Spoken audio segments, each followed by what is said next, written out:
اس کے بعد فرما رہے ہیں اسی قدرت کا یہ تقاضا ہے، اسی قدرت کی وجہ سے ما یفتح اللہ للناس من رحمہ فلا ممسک لہا، اللہ سبحانہ و تعالی کسی کو اپنی رحمت دینا چاہے تو اس کو کوئی روکنے والا نہیں ہے۔ اللہ سبحانہ و تعالی کسی کو اپنی رحمت دے، عطا فرمائے، تو اس کو کوئی روک نہیں سکتا اس رحمت کو۔ وما یمسک ولا مرسل لہ، اور اللہ سبحانہ و تعالی رحمت اپنی کسی سے روک لے تو اس کو پھر دلانے والا نہیں کوئی، جاری نہیں کر سکتا کوئی۔ من بعد وهو العزیز الحکیم، وہ وہی ذات نہایت زبردست اور حکمت والی ہے۔ حضرت معاویہ رضی اللہ تعالیٰ عنہ نے مغیرہ بن شعبہ رضی اللہ تعالیٰ عنہ جو صحابی رسول تھے اور گورنر تھے حضرت معاویہ کے زمانے میں، غالباً کوفے کے یا کسی اور علاقے کے، تو ان کو لکھا حضرت معاویہ نے، حضرت مغیرہ بن شعبہ مشہور صحابی تھے، کہ کوئی حدیث مجھے ایسی لکھ کے بھیجو جو تم نے رسول اللہ صلی اللہ علیہ وسلم سے سنی ہو۔ تو حضرت مغیرہ بن شعبہ رضی اللہ تعالیٰ عنہ نے اپنے کاتب کو بلایا اور اس کے بعد یہ حدیث لکھوائی کہ حضرت مغیرہ بن شعبہ فرماتے ہیں کہ میں نے رسول پاک علیہ الصلوۃ والسلام کو سنا ہے کہ نماز کے بعد حضور یہ دعا فرماتے تھے، اللہم لا مانع لما اعطیت، اے اللہ جو آپ دیں اسے کوئی روکنے والا نہیں، ولا معطی لما منعت، اور جس کو آپ روک دے اس کو کوئی دینے والا نہیں، ولا ينفع ذا الجد منک الجد، کسی کی کوشش اس کو کوئی کام نہیں آ سکتی، لا ينفع ذا الجد منک الجد لا الہ الا انت۔ یہ حدیث شریف لکھ کے حضرت مغیرہ بن شعبہ نے حضرت معاویہ رضی اللہ تعالیٰ عنہ کو روانہ فرمائی۔ تو یہ حضور دعا فرماتے تھے، اللہم لا مانع لما اعطیت ولا معطی لما منعت ولا ينفع ذا الجد منک الجد، کہ اللہ جو چیز آپ دینا چاہیں اس کو کوئی روک نہیں سکتا، اور جس کو آپ روک دیں اس کو کوئی دے نہیں سکتا۔ حضرت قیس ایک صحابی تھے، وہ فرماتے تھے کہ یہ آیت کہ اللہ جس رحمت کو عطا فرمائے اس کو کوئی روک نہیں سکتا، اور جس کو روک دے اس کو کوئی دے نہیں سکتا، فرماتے تھے کہ یہ آیت پڑھ کر میں اپنے آپ کو سکون میں رکھتا تھا کہ، اور مجھے یقین ہوتا تھا کہ اب مجھے اللہ پر مکمل بھروسہ تھا، توکل تھا کہ اب مجھے کچھ ہونے والا نہیں ہے، کیونکہ سب چیزیں اللہ کے ہاتھ میں جب ہے تو مجھے کوئی کچھ کرنے والا نہیں ہے۔ تو صبح شام وہ اس کی تلاوت کرتے تھے، وہ العزیز یا ایھا الناس۔ تو مطلب یہ ہے کہ انسان کو دنیا میں جتنی چیزیں ہیں اس کے پاس، نعمتیں، سب اللہ کی دی ہوئی ہے، اور کوئی اس کو دے نہیں سکتا، جو اللہ نے دی ہے اس کو کوئی روک نہیں سکتا۔ یہ جب انسان کا مزاج بن جائے، عقل توکل بن جائے، عقیدہ بن جائے، تو اب یہ انسان کسی سے ڈرتا بھی نہیں، خوف بھی نہیں کھاتا، بے فکر رہتا مزے میں۔ ایک بزرگ سے پوچھا گیا کہ کیا حال ہے، تو انہوں نے فرمایا کہ میں تو بہت مزے میں ہوں۔ تو بولے وہ کیسا؟ بولے وہ جو میں چاہ رہا ہوں وہ ہو رہا ہے دنیا میں، جو دنیا میں چیزیں میں چاہتا ہوں ویسا ہو رہا ہے، تو پھر اب مجھے فکر کیا ہے، مجھے تکلیف کیا ہے؟ تو ان سے کہا گیا کہ یہ کیا بات ہوئی؟ انہوں نے کہا کہ میں نے اپنی چاہت کو اللہ کی مرضی کے تابع کر دیا، کہ جو اللہ سبحانہ و تعالی چاہتا ہے کرتا ہے، تو میری مرضی بھی اسی کے تابع ہے۔ کیا میں دشمن خدا ہوں جو اس کے خلاف سوچوں؟ مورخین نے لکھا کہ گجرات میں ایک مرتبہ بہت بڑا سیلاب آیا، تو وہ سیلاب ایسا پوری آبادی میں داخل ہو رہا ہے کہ اب آبادی پوری بہنے کو ہے۔ تو کوئی اللہ والے اس بستی میں تھے، تو لوگوں نے جا کے ان سے کہا کہ حضرت کچھ کیجئے، کچھ اللہ سے دعا فرمائیے، اور یہ دیکھیے یہ سیلاب پوری آبادی کو لینے کے چکر میں ہے۔ تو انہوں نے کہا اچھا ایسا ہے، آئیے، سبل، پھاوڑے، کدال لے کے آ جاؤ بولے سب، جس کے پاس جو ہے وہ سب لائے۔ اب جیسے یہ ٹیک تھا اور یہ سیلاب یہ ٹیک پار کرنے کو تھا، تو انہوں نے کہا کہ یہ ٹیک کھود کے اس کو نیچے کرو تاکہ سیلاب، تو لوگوں نے کہا ہے تو سیلاب آسانی سے اور اندر آ جائے گا آبادی میں۔ تو انہوں نے کہا کہ جب اللہ کی مرضی یہ ہے کہ یہ اندر آئے تو میں کیا دشمن خدا ہوں جو اس کو روکوں؟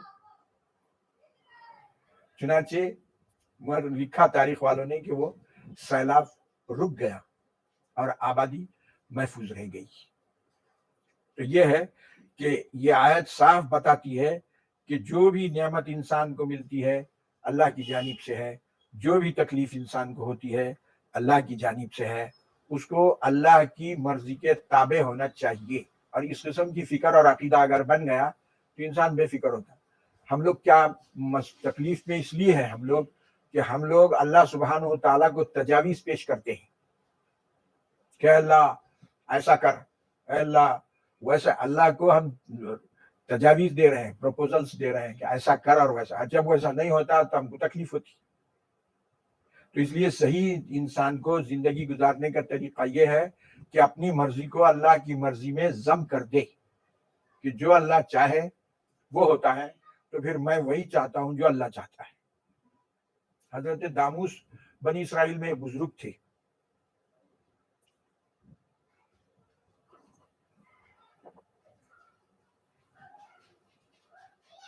ایک مرتبہ وہ جب اپنے گھر کے باہر نکلے تو ان کو پہاڑ نظر آیا، سامنے پہاڑ نظر آیا، تو انہوں نے پہاڑ کو جب دیکھا تو وہ بالکل خشخاشاک ہے، کالا ہے، پتھر ہے اور سب زمین ہے، اس پہ کوئی پودے نہیں، کچھ نہیں، کیا نہیں۔ تو ان کے دل میں ایسی بات آئی کہ اگر یہ پہاڑ ہرا بھرا ہوتا تو کیا اچھا ہوتا، اس پر پودے ہوتے، ہریالی ہوتی اور ہرا بھرا ہوتا تو بڑا اچھا ہوتا۔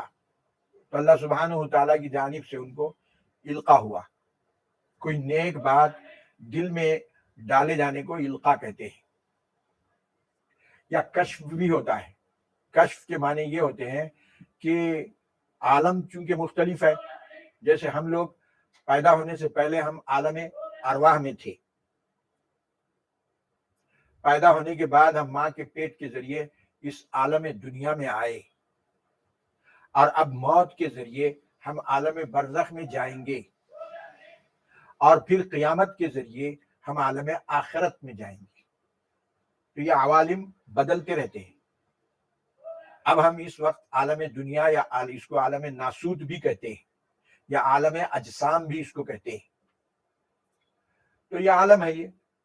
تو کبھی ایسا ہو جاتا ہے کہ اللہ سبحانہ و تعالیٰ کسی کی روحانیت کی ترقی کی وجہ سے اس کو برزخ کے حالات بتا دیتے ہیں، اس کو کشف بولتے ہیں۔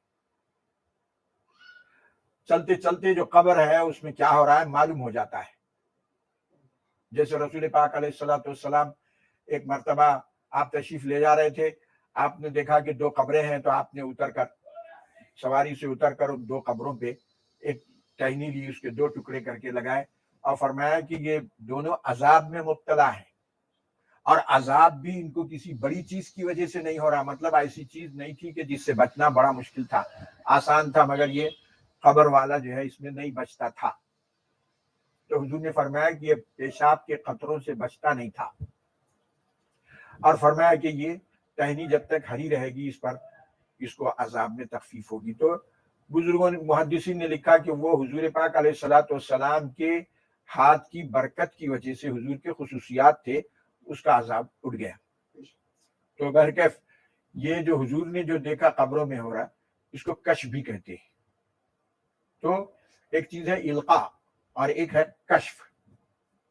بہت سارے لوگوں کو ان کی روحانی ترقی کی وجہ سے کشف القبور ہوتا ہے، قبر میں کیا حالات ہوتے ہیں یہ عام لوگ نہیں کر سکتے، عام لوگوں کو نہیں ہوتا یہ، لیکن جن کی روحانیت ترقی پر ہے تو ان کو یہ ایسے حالات کبھی کبھی پیش آتے ہیں، اس کو کرامات بھی آپ بول سکتے ہیں۔ تو بہرحال وہ داموس علیہ الرحمہ بنی اسرائیل کے ایک نیک اور بزرگ تھے، وہ اپنے گھر سے نکلے ایک دن، تو پہاڑ کو دیکھا تو کالا ہے، اس پر کچھ بھی نہیں ہے، جھاڑ ہو، تو ان کو دل میں آیا کہ اگر اس جائے پہاڑ پہ اگر ہرے بھرے درخت ہوتے تو کیا اچھا ہوتا.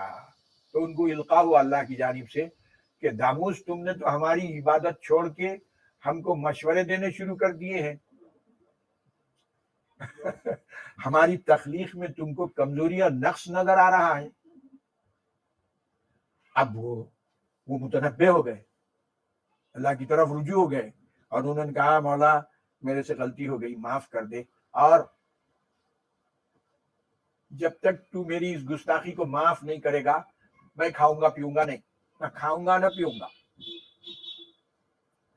اب جناب وہ ایک دن جو ہے بستی میں کہیں سے جا رہے تھے تو وہاں کوئی محفل چل رہی تھی, کھانے پینے کا کی دعوت چل رہی تھی. تو لوگوں نوجوانوں نے ان کو پکڑا اور کہا کہ حضرت چلیے آ جائیے کھائیے. نہیں میں نہیں کھاتا. ارے کیوں نہیں کھاتے آپ؟ بڑا اصرار کیا, بہت زور کیا انہوں نے. تو انہوں نے کہا ارے بھائی میرے کو نہیں کھانا. کیا وجہ ہے؟ تو بولے بات ایسی ہوئی کہ میں نے ایک دن ایسا اپنے دل میں سوچا تو یہ گستاخی میرے سے ہوئی, اس پر اللہ کا عتاب میرے پر آیا, تو میں نے نظر مان لی ہے کہ جب تک اللہ کی جانب سے مجھے معافی کا اعلان نہیں آئے گا میں کھانا پینا چھوڑ دوں گا. تو نوجوان جو ہے ان کا مذاق اڑانے لگا, ارے جناب یہ بھی کوئی بات ہے؟ بولے اچھا چلیے اب وہ جو عذاب آئے گا ہم بانٹ لیں گے آپ کا. وہ عذاب کا مذاق اڑانے لگی. تو حضرت داموس کو اللہ کی جانب سے حکم ہوا, القاء ہوا کہ داموس اس آبادی سے تم فوری نکلو, یہ آبادی والے ہمارے عذاب کا مذاق اڑا رہے ہیں اور یہ اتنے بے خوف ہے ہمارے عذاب سے, یہاں سے فوری نکلو, اس آبادی کو عذاب سے ختم کرنا ہے. تو اللہ سبحانہ و تعالیٰ کا جو عذاب ہے, اللہ سبحانہ و تعالیٰ کا خوف ہونا نا. تو آج ہمارے معاشرے میں بے خوفی کا ماحول پیدا ہو گیا, یعنی کچھ بھی نہیں کر رہے, مزے میں جو ہے نمازیں چھوڑ رہے, روزے چھوڑ رہے, عبادتیں چھوڑ رہی, زندگی سنت کے خلاف گزاری جا رہی ہے, شادی بیاہ میں تماشے ہو رہے ہیں, سب ہو رہا ہے. اور الٹا ارے اللہ کی رحمت ہے میاں کیا لگا ہے, اللہ رحیم ہے, اللہ میں, یعنی اللہ کا خوف ختم ہو گیا اور صرف اللہ کی رحمت پر جو ہے بھروسہ ہو گیا ہے. تو یہ جو بے خوفی کا ماحول ہے انتہائی خطرناک ہے. اللہ سبحانہ و تعالیٰ ایمان بین الخوف والرجائی, حدیث شریف میں ہے کہ ایمان 50% خوف ہونا اور 50% امید رحمت ہونا تو ایمان ہے. اگر ذرا بھی کمی آ گئی اس میں 60% رحمت کی امید ہو رہی ہے اور 40% خوف رہ گیا ہے ایمان کے خلاف. تو خوف, اللہ کا ڈر اور خوف انسان کو ہونا چاہیے تو وہ ایمان باقی رہے گا, نہیں تو ایمان باقی نہیں رہے گا. ایمان کہتے ہی